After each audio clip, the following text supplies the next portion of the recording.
Behold, my glorious supporter, YatogamiOdin, has requested some discussion about wikis. I like this subject. There's a lot to say here. You might be thinking, Zandy, you're kind of a form of a wiki. People look to you for information about games. How can you possibly not want wikis to exist? Well, I don't want wikis to exist, and I'll explain why. YatogamiOdin asks, I would like to request the Parley on the necessity of player-run databases, aka wikis, and you've given an example. Lovely. I have not played Monster Hunter Rise, you say, but my understanding is that the in-game Hunter's Handbook is much more robust than in Monster Hunter World, which I've also played. In Monster Hunter World, data like monster weaknesses and material drop chances are listed in the form of star ratings. So in other words, they're kind of vague. You get a general idea, but the game is not giving you the number. In Monster Hunter Rise, Yatogami goes on, I'm given to believe that the raw hit zone values, like different parts of the monster, how much damage you do on them, and percentage drop rates for items are made directly available. In other words, it's exactly the same as the wiki. You can just look up in-game, this is the drop chance of this item. This has the potential to reduce a player's dependence on external sources of information. It sure does. I didn't know that about Monster Hunter Rise. I've only played a little of both games. Yatogami goes on, there are many other games with a comparable level of information density, Dark Souls, Neo, Warframe, a lot of others. The amount of collected information available within these games during play is much, much lower than Monster Hunter, and detailed dives almost require community collaboration in the form of wikis. So, how many places would a player reasonably be expected to search for information? Do you think this number would vary between players and game devs? I think there are three questions here. Do detailed dives into games like that require community collaboration? And should they require collaboration? How many places would a player reasonably be expected to search for information? There are kind of three different meanings of that. And do you think this number would vary between players and game devs? I'm also going to include styles of game, just types of game. Not by the preference of players or game developers, but just because the game is a different kind of game, maybe more supplemental information or less makes sense. Let's get started. So the first question that I kind of added or inferred, some people might not agree that a detailed dive into Warframe requires community collaboration. It does, though. Or at least what I would claim is that, no you, I would say to those people. No, at least I would claim that Warframe is not a good game, not a fun game, if there is no wiki. Because you can't really play Warframe without farming for something. You can't really play Warframe without building something. And you can't do those things in a way that doesn't suck without looking them up on the internet. It's just not possible. There are things you farmed for in Warframe. You'll think about them if you've played Warframe. If you didn't farm those things the efficient way, it would suck. Almost every single one of those things would be unbearable if you didn't farm it the optimal way. Some of them, there's only one way, so that does a thing, but we might get back to that later. That's a problem with sort of railroading. For the goal, I will get back to that now, is that there be options and you can learn which options suit your needs the best and are the most efficient for you. So if you remove the options, yeah, I guess the player doesn't have to look it up, but that's also not really much of a build crafty or customizable game. People like options. Some people like options. We're trying to make a game with options. That's the point. You can make this much easier by removing options, but that's cheating for the purposes of this discussion. We're talking about games with options. You could talk about games without options anyway. And then the second part, of course, is doing it in a way that is optimal for you. If there are multiple options of a way to do it and you can look up how they compare, then you can make it even more fun for yourself because you can pick one that resonates with you in some way. These games are often about agency and sort of getting you invested in going for what you want. And you can't really do that if the information isn't available to make an informed decision. You can't really have a good build crafting game if your game asks the player to not try to be smart about the game. And not giving your player that information is asking them to not do it in a smart way. So that doesn't work. I don't think people would disagree, but I'm curious if anyone does, that Warframe is a bad game if if this information isn't present. At the moment, that means the wiki. If the Warframe wiki was deleted, a lot of us would probably just stop playing. It should be in game. There's the codex in Warframe. You'll forgive me for using Warframe so much as an example. We'll use some others in a bit, but Warframe is a really good one for this. There's a codex, but kind of like in Monster Hunter Worlds, the codex is just, it's so close, but it's just a little vague. You'll see an enemy that's weak to corrosive, and they got 3 little plus symbols. The plus symbol means 25%, and enemies weak to corrosive like that, the armored, ferret armored ones, do have 75% weakness to corrosive. But so why doesn't it just say 75? You see the problem? You still have to go dig into the menu, but it doesn't really, I don't know. I mean, I haven't heard of a lot of players who take it on faith that that thing is like really true. It feels like when the number isn't there, it's like, all right, sure.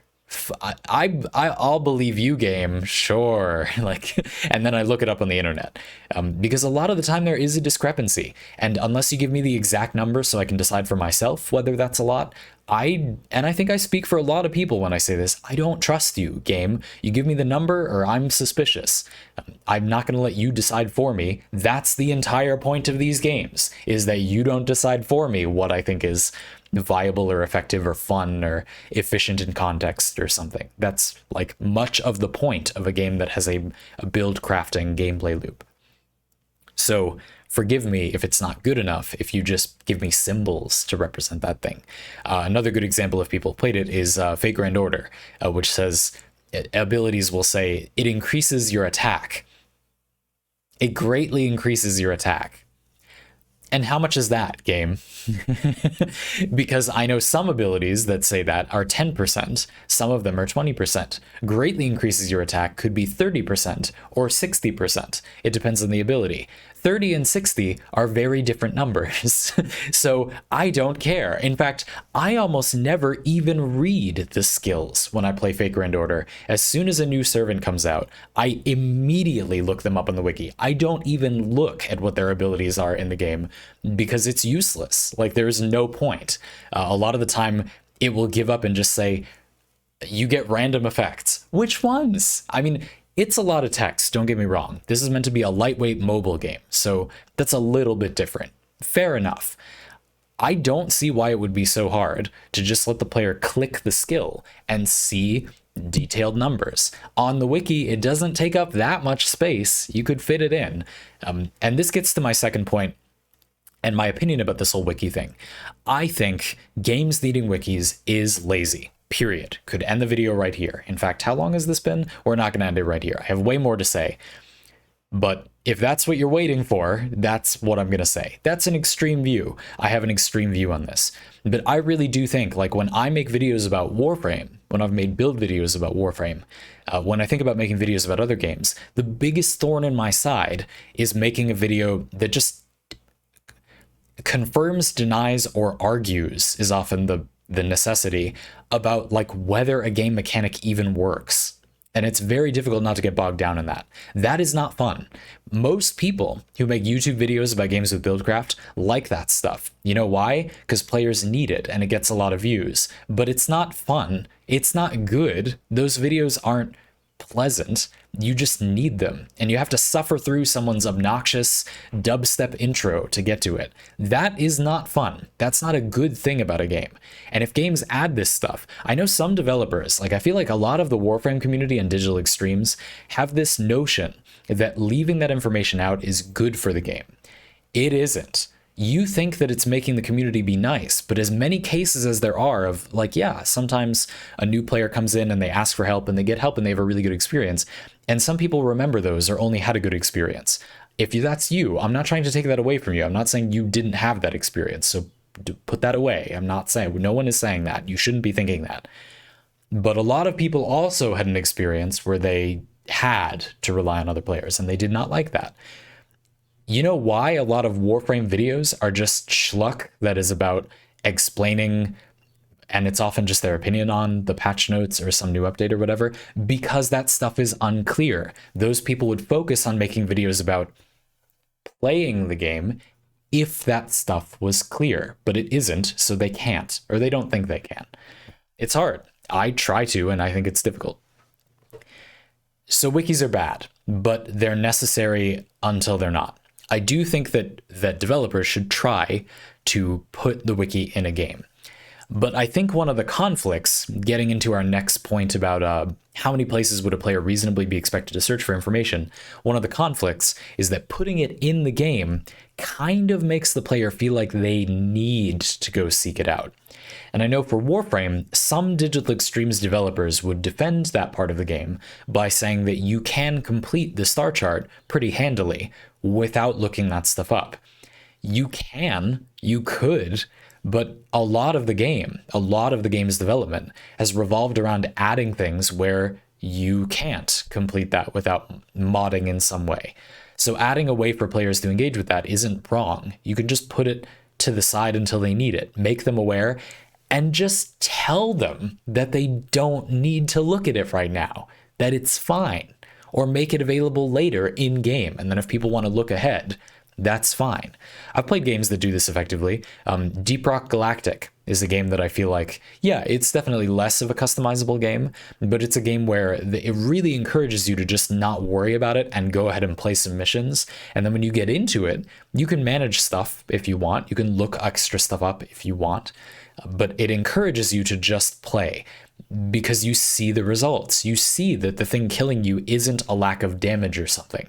And then you don't worry about it. Or the game could just tell you, of course, but a lot of the time, and Deep Rock Galactic's attitude and tone, the tone of the whole game is often to just have fun. And so you get this mindset where it's not this edgy Space Ninja game, not to knock Warframe's aesthetic, I like it, but I do think there's something about that makes players think, oh, that means this is like serious and I have to be a pro gamer about it or something. That is an effect. I don't have much more to say about it, but I don't think that's bad necessarily, but it's just something to keep in mind.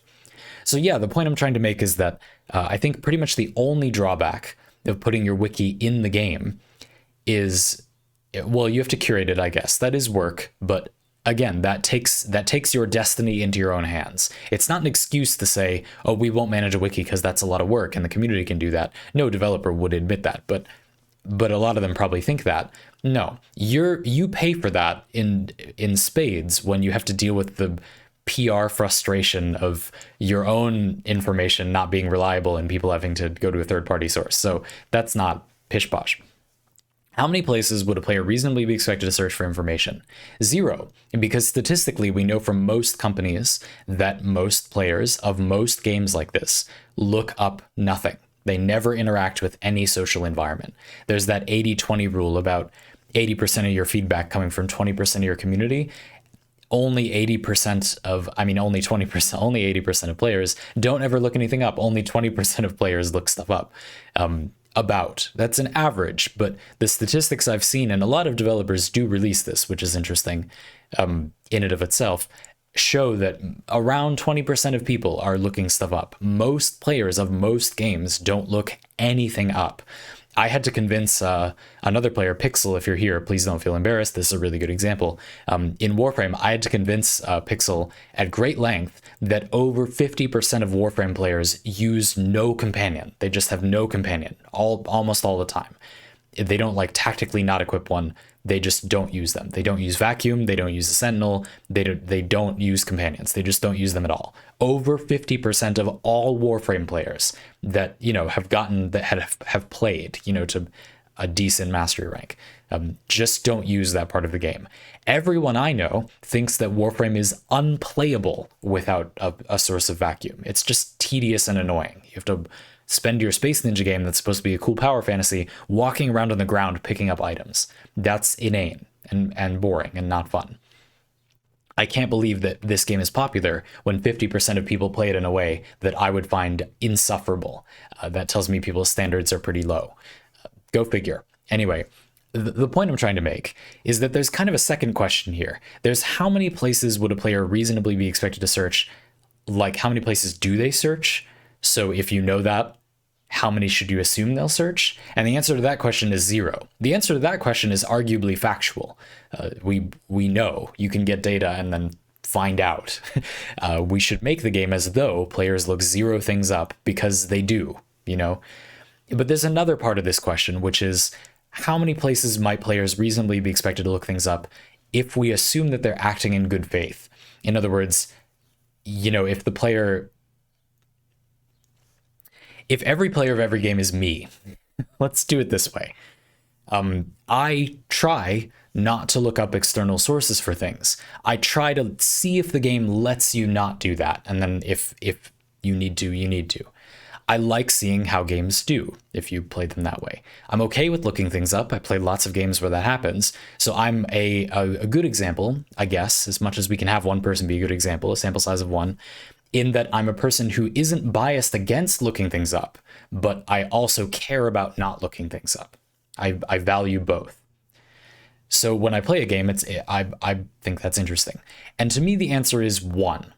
I think the biggest problem for me is when you need to look up something, but it can't be looked up easily on a wiki. This is another place where I feel like the wiki thing comes back to bite you. As a developer, if you don't put one in, there isn't always a good wiki. I've played a few games that would benefit from this information, but there simply isn't a wiki of any meaningful use. Hades is a little bit of a weird example, but has a on the weak side wiki. The Hades wiki is not the strongest. Pyre could use a better wiki than it has. That would benefit that game. And again, these are things that you can just put them somewhere in the game and make the player quietly aware, assure them that they don't need to know, and just say it's a tactical option and then move on. I really don't think that's that bad. And developers, if you do think that's that bad, the more people do it, the more players will get used to it and not think it's a big deal. So I don't know. I guess nobody wants to bite the bullet. That's a thing.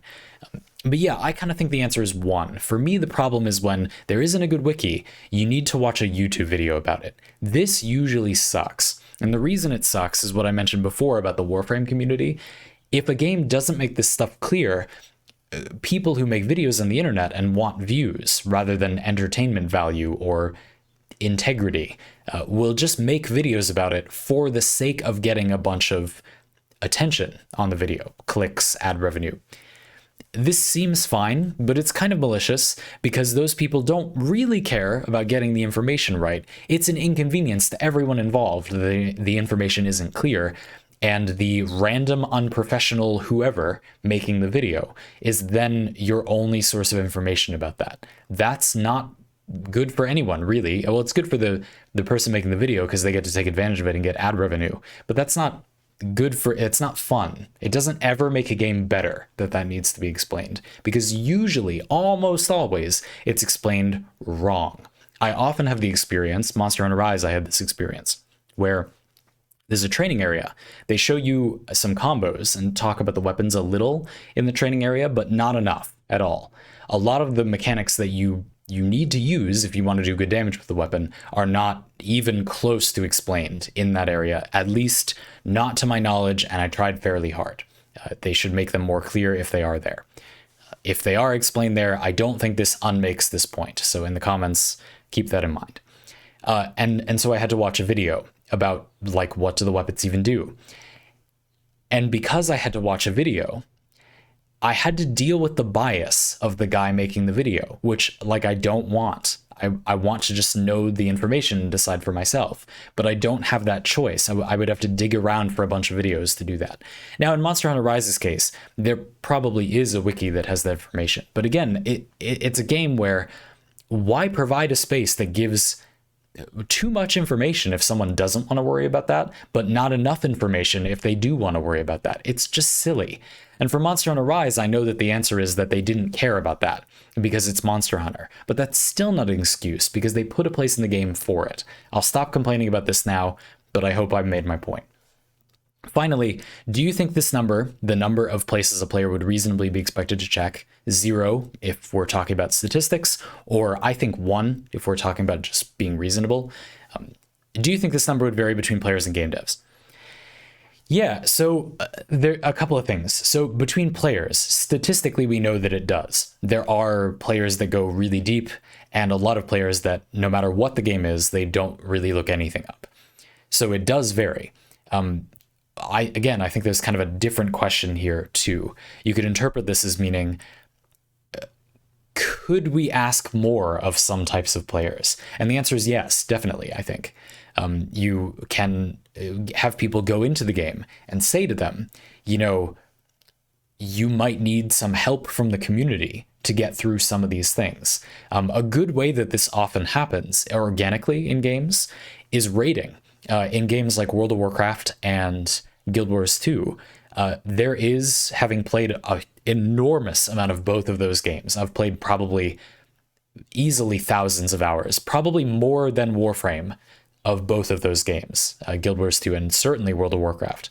I've easily played 5,000 hours of both of those games. I've played them since they launched. I stopped World of Warcraft around Wrath of the Lich King. I stopped Guild Wars 2 right before Path of Fire, I think. But I played them absolutely to death and back.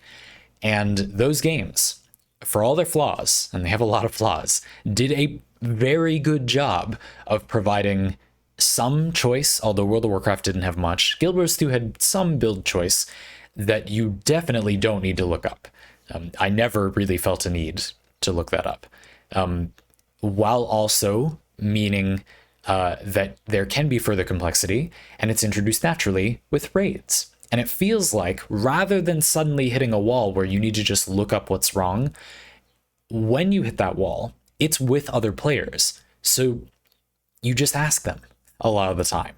It's a fairly social game, and so you at least can just ask them. Or it feels more organic, even if you feel put on the spot. It puts you in a situation where, okay, yeah, socially, if we're collaborating on this thing together, maybe we'll do some research and prepare in some way. That feels a bit different than just feeling like you need to look the thing up. So I do think that's kind of an abstract answer to this question about, does the number of places a player would reasonably be expected to look stuff up, does that vary between players? Between player situations and games, certainly, yes. And I think there are some organic ways to do it. Like, again, making the cases where the game is at its harder, making those often be with other people, I think that's a good strategy a lot of the time. You could argue it's bad. Sometimes I like it when games do the opposite, and playing alone is what is more sweaty because I don't feel self-conscious. That's kind of a reverse part of it. And Genshin Impact, I feel this way. In Genshin Impact, certainly you need to, if you play co-op, you need to pick like a reasonable team composition, but usually doing the things that you can do co-op in Genshin Impact trivializes them. That's essentially the role of co-op in Genshin Impact.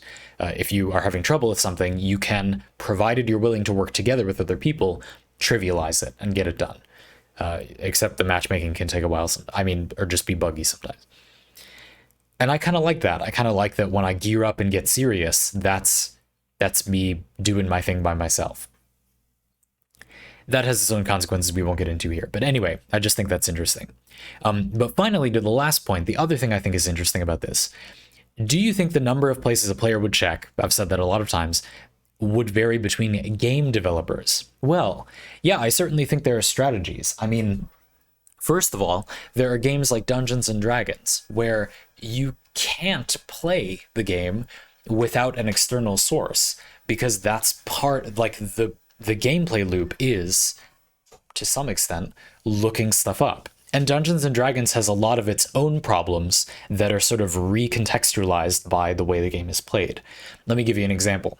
In Dungeons and Dragons, when you summon something, you could summon, it's not always called summoning, but just bear with me. You cast Find Familiar, or you conjure animals, or something like that.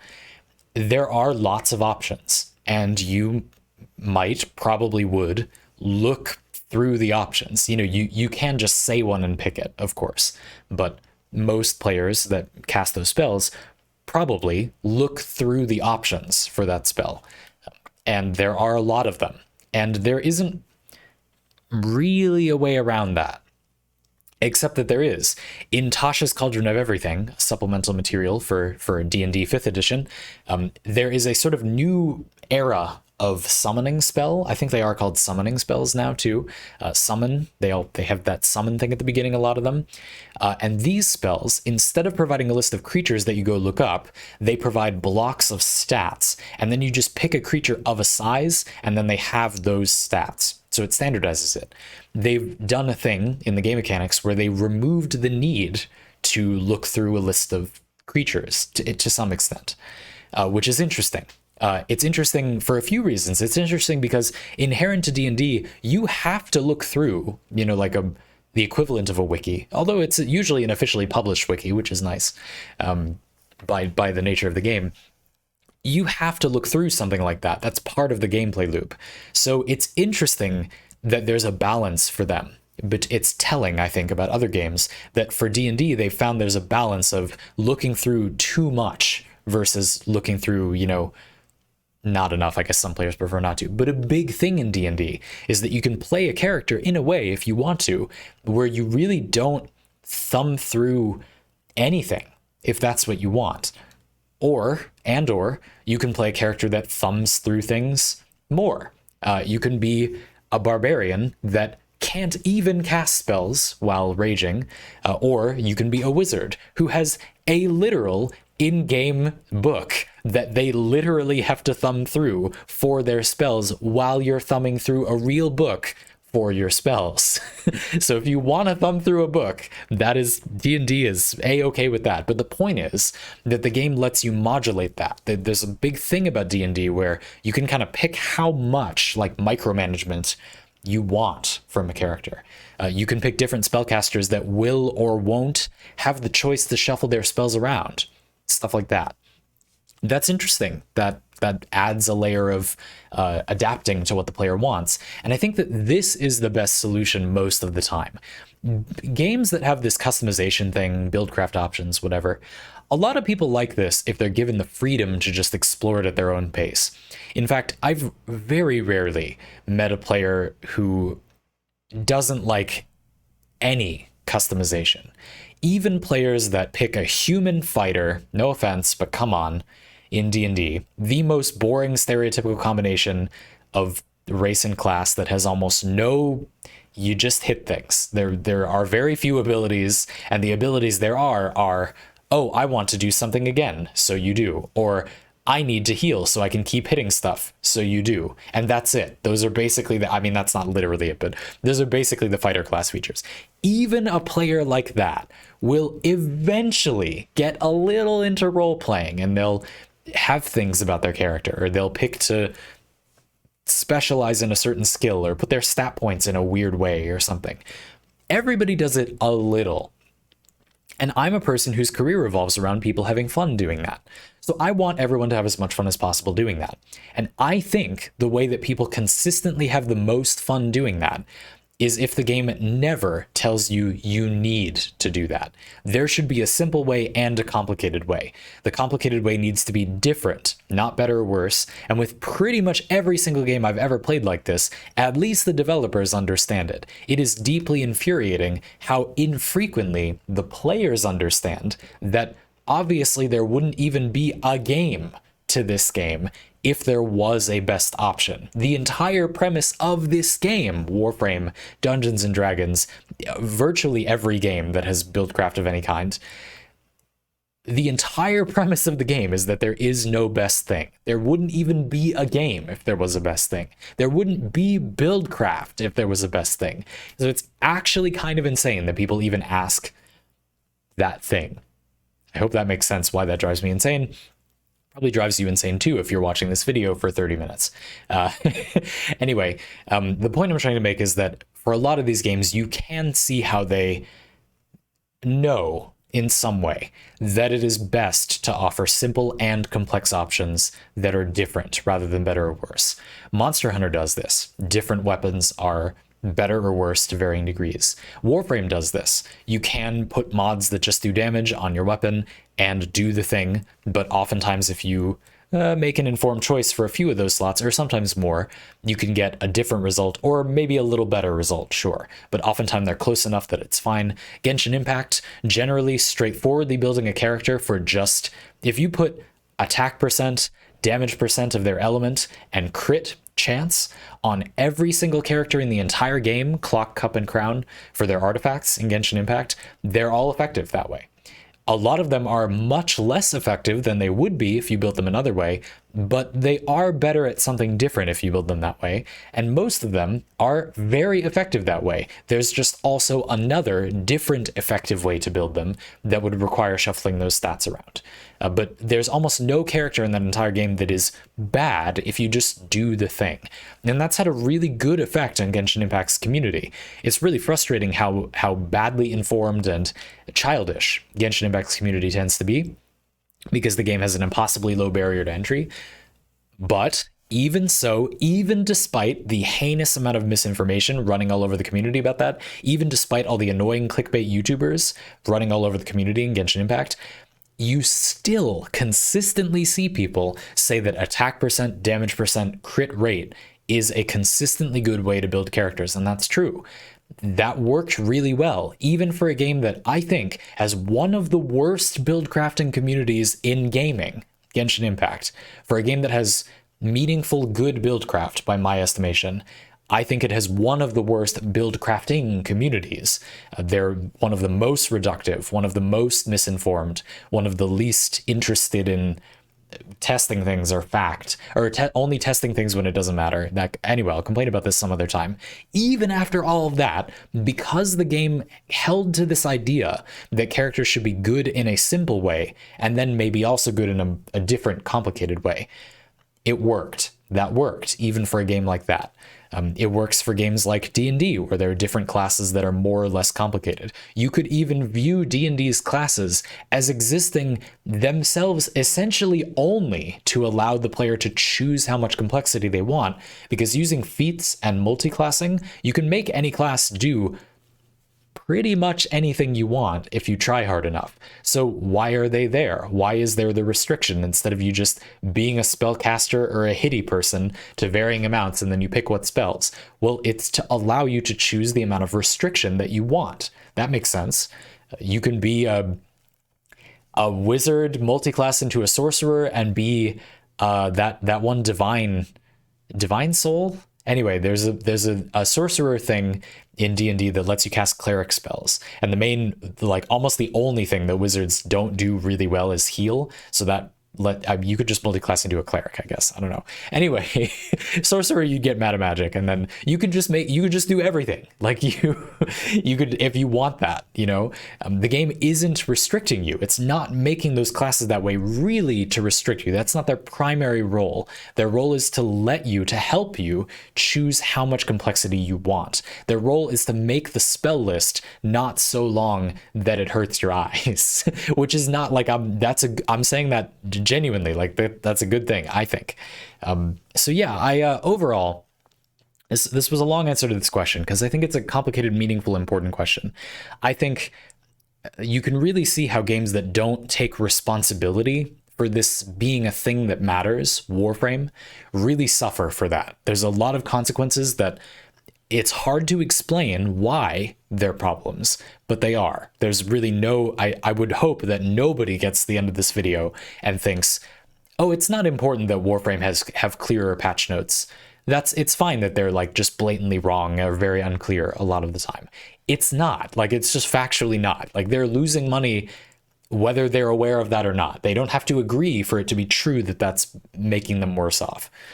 And Digital Extremes developers, if somehow you're watching this part of this video, the thing you need to do to make your game not die is to do everything in your power to make that part of the game more clear, because it indirectly causes all of the game's problems. I swear to you that is true. If you get I'll do it for free, to properly playtest and properly edit through the patch notes, consider what players will wonder when they read it, and add that in, I promise Warframe will look completely different in a year. But that will not, there's no way that's going to happen. So there you go. That's my answer. I do think this matters a lot. I'm interested that you asked this. It's funny, when you asked this, I read it and I was summarizing, it's a question about like the necessity of wikis. It was a surprising question. So few Parley surprised me. I think this surprised me because it's one of those things that it's like, it's obvious in a way, and I think this is important, but to me, I'd taken it as a given in my head. And we kind of talked around this subject at other times, like on live streams and stuff. Anyway, it was really interesting. Thank you for asking this. It was my genuine pleasure to talk about this subject. I did do one other take of this too. So it's been about an hour that I've been discussing this, but it's worth the discussion. I actually have one last little side note. I think it's a different topic, but I wanted to point it out because I think it's interesting. Card games. Magic the Gathering is like in a weird place with regard to this. I said that I wanted to talk about examples of games that have, you said, do you think the number of places a player might be reasonably expected to check? Will that vary between players and game devs? And I mentioned it also varies a lot between just games, like different kinds of games. I think that card games often have like a really interesting relationship with this. Magic, there is almost never really a need to actually look up how things work in the game, because the entire function of the game pieces is to explain on them what they do, that, you know, once you know the basic rules. So it doesn't have that relationship with the wiki. Now, obviously, if you play Magic at some decently high level, you'll know that, yeah, of course, eventually there are edge cases. That's why we have judges and such. I very briefly, it was a long time ago, don't get me started, worked as a judge at my local game store for PAX. I was a backup judge. I don't want to make it sound too fancy, but I am something of a novice rules lawyer for Magic the Gathering. And yeah, like, it gets complicated. I'm not trying to say it doesn't. The point I'm trying to make is just that it's a game where generally the card, just that reading the card explains the card is the mantra in Magic the Gathering. One of my favorite cards, which should be close at hand at all times, but at the moment I'm not seeing it, Bounty of the Luxa, look up what that card is, looks complicated, but if you just read it and do what it does, it all works out. You just have to read it and do what it does. Reading it feels complicated, but it actually does explain itself pretty well. One of Wizards of the Coast's triumphs with Magic the Gathering is making a game where you really can lean into that text.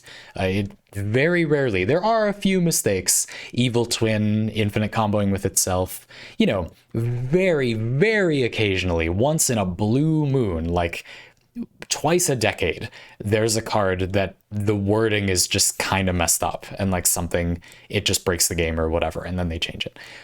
That's really a pretty good track record for how many cards they make. Anyway, the point I'm trying to make is that for those games, the relationship with looking stuff up is more about like net decking, like looking up other people's strategies. And a lot of these games kind of aren't like that. So like in Warframe, people look up other people's builds a lot, but it's often reductively considered to be just the only build, or just like the build for that thing. They're not looking up a choice. They're trying to just get it out of the way, or they think there are no choices. In games like Magic, no one thinks that. It's not possible to think that.